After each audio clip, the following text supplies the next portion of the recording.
So when I was in college, I was recruited to join a rock band. And that's the first time I really thought about innovation and how innovation kind of finds its way into whatever you're doing. We were your typical garage band, rehearsing and practicing and trying to put stuff together, but we came from all different kinds of parts of the country, all different walks of life, and we had very different musical tastes. So our bass player, Rob, was this crazy R&B slap funk bass guy. Really, really talented, but way different than the things I listened to growing up. Our lead guitar, Paul, was a classic rock virtuoso. Led Zeppelin, Rolling Stones, whatever it was, he could play it. Alan, our rhythm guitar guy, was like the combination of Bob Dylan and the Grateful Dead. Very folksy, had those great influences, really fun guy to be around, but didn't jive with all of the other musical tastes in the room. And Ned, our drummer, had this penchant for heavy, heavy prog metal. And he brought that to the group. Me, I was just the guy that got recruited to play keyboards. And I didn't really have a lane to be in. And what I brought to the group was I could play by ear. So I could listen to what they were all throwing in there and find something that kind of synthesized and worked together with the rest of the mix. So this band of kind of misfits that had all sorts of different talents from different genres came together and made some really cool music. We got good enough to get booked at local clubs, local bars, get free beer, which was important when you're in college.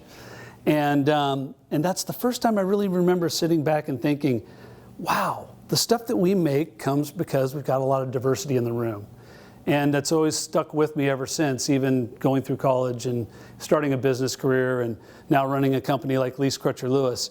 It really is finding a way to innovate and what it is that fuels innovation and drives innovation in your culture that I think is fascinating in our business.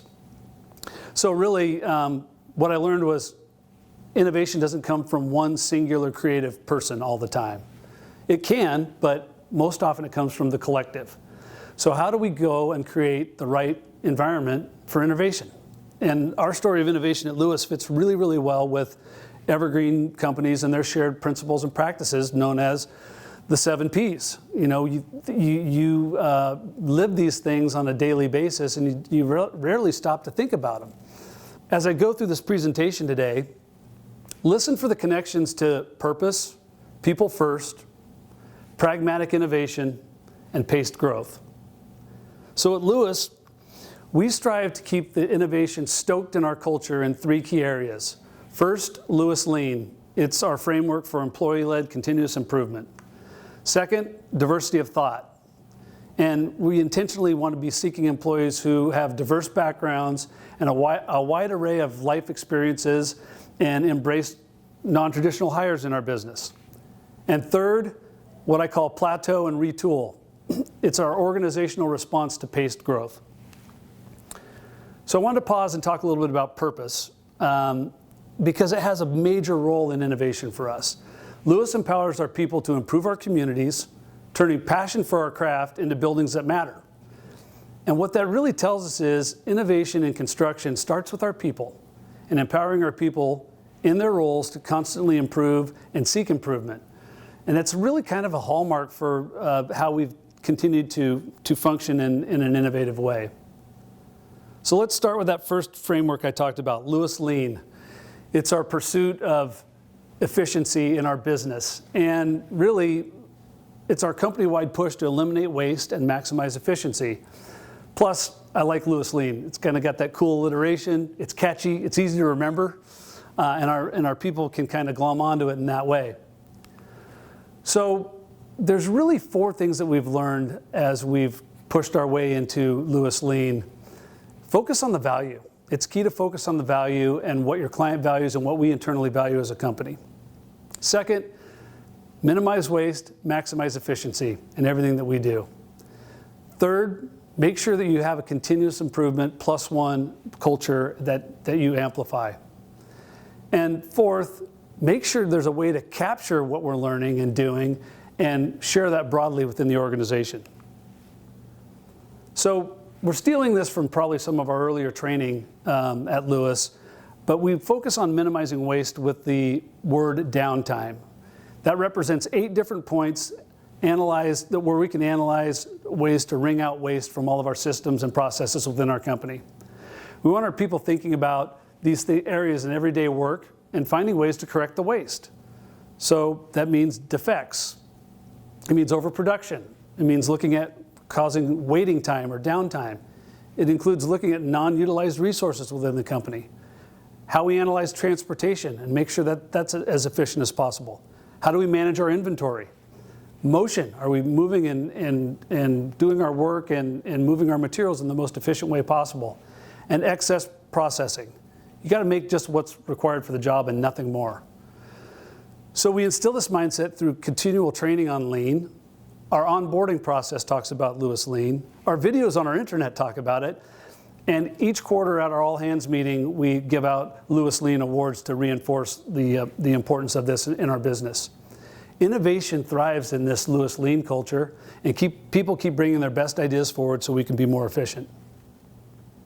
So I've talked about how you minimize waste with this Lewis Lean approach, but we want to take it even further with our continuous improvement mindset and maximize efficiency. So that means documenting not only the successes that you have, but also your failures, and making that information widely available to the rest of the company. For example, one of our project teams working on a really complex structural steel office building came up with a better way to document the structural steel design using BIM, building information modeling, 3D modeling of the structure. They got that work done early on in the design process, documented it with this 3D BIM model, and it allowed us to go out and order the steel 3 months ahead of time. So think about the time savings, the additional speed of delivery for the project. But what was most important about what they did is they saved it on our continuous improvement smart sheet, letting our Lewis Lean committee come in and validate the process and what was required for that work, and make that a standard for all the rest of the company to follow.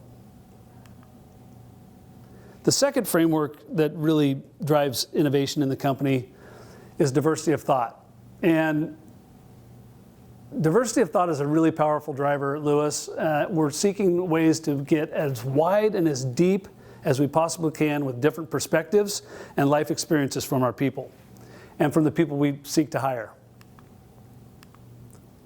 So when you start thinking about diversity of thought, you think about what are those 3 lessons that we've learned along the way that make us better in trying to develop a really diverse thinking workforce and fostering that diversity. I mean, 2 of the best byproducts of seeking and fostering diversity within your company are that your workplace becomes more interesting and you solve some of those problems that have persisted for years and years. You just didn't have the right people to attack it and the right number of inputs from a variety of perspectives. We want to make sure that we seek, again, the most diverse, wide, and depth of personal experience and personal backgrounds that we possibly can. This goes back to our purpose, empowering our people and encouraging our people to speak up and share their backgrounds and their insights from where they've come from. Again, back to the rock band deal, we wouldn't have been able to create some of the interesting music that we did if each member of the band wouldn't have spoke up and added to the mix. So empowering our people to speak up about their backgrounds and their experiences is key to this process. We also want to make sure that we embrace what we call non-traditional hires. You know, instead of just going to the engineering school and hiring the next set of project engineers coming out, how can we possibly look for those non-traditional hires in the marketplace that could really change the way that we think about our business and approach problems? I'll give you a couple great examples. We hired a middle school teacher, brought her in as a project engineer, trained her in how our business worked out on job sites. She got a look at the depth and the breadth of how we operate as a company. And now she's transitioned to our development and education coordinator and is adding great value for our business. Another example, we hired a very high-performing former principal of an international architecture firm. And by doing that, he brought in a unique perspective on what A&E firms really need from a general contractor. He gave us a different lens into client expectations, and he delivered a multitude of new industry contacts that really helped us relaunch our healthcare business and our healthcare construction division in Seattle. We never would have gotten to those 2 results and had more depth and breadth in innovating and operating our business if we wouldn't have taken on those non-traditional hires. So diversity of thought, how does it fit with our corporate culture and our values and how we operate on a day-to-day basis? Well, one of our values is trust and respect. And if you bring people in with different backgrounds and different thoughts and different experiences, and you apply trust and respect, it allows people to be themselves at work. It allows them to bring their whole self to work. It allows them to share broadly with their coworkers.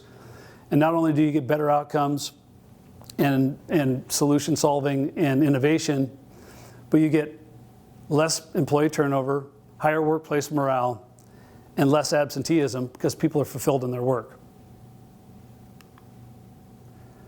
So this doesn't just happen by chance. Diversity of thought takes some intent, and it requires you to stay after this process over and over and over. It never just is solved. It's a constant, and it's dynamic. And it also means that you need to keep looking wider and wider to attract different people to your company. The other thing that's really interesting when driving for diversity of thought is you need to manage your biases. We all have biases. Some of them are subconscious, some of them are conscious, some of them that we can point to and call out by name and try to modify as we progress through our careers or through our industry. But there are biases and they need to be managed. And when you truly seek diversity of thought, you'll gather diversity of all kinds, which is kind of the best part of driving for diversity of thought. So our third framework for making sure that we keep innovation alive at Lewis is called plateau and retool. And this really is from our experience in some of the crazy market cycles that you go through as a construction company.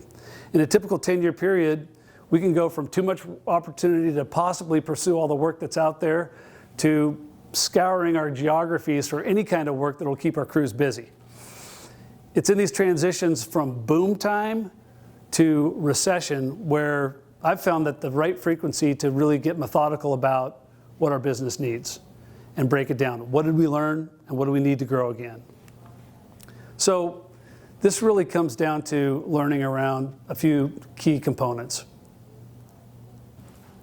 So really our learning center around 4 key areas here in the plateau and retool concept, and that's make the most of the downtimes.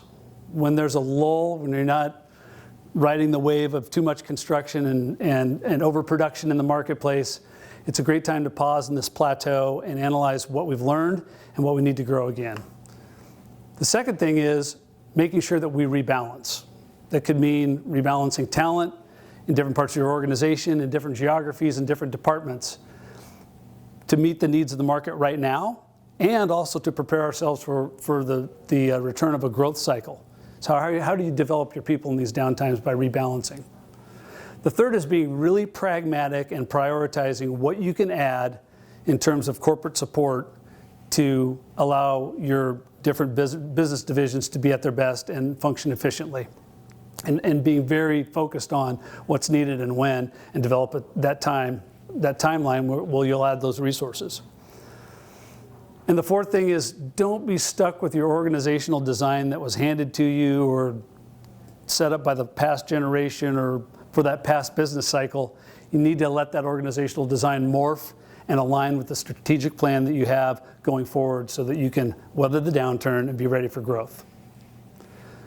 So there's the 4 lessons that really help us move through these plateau and retool times.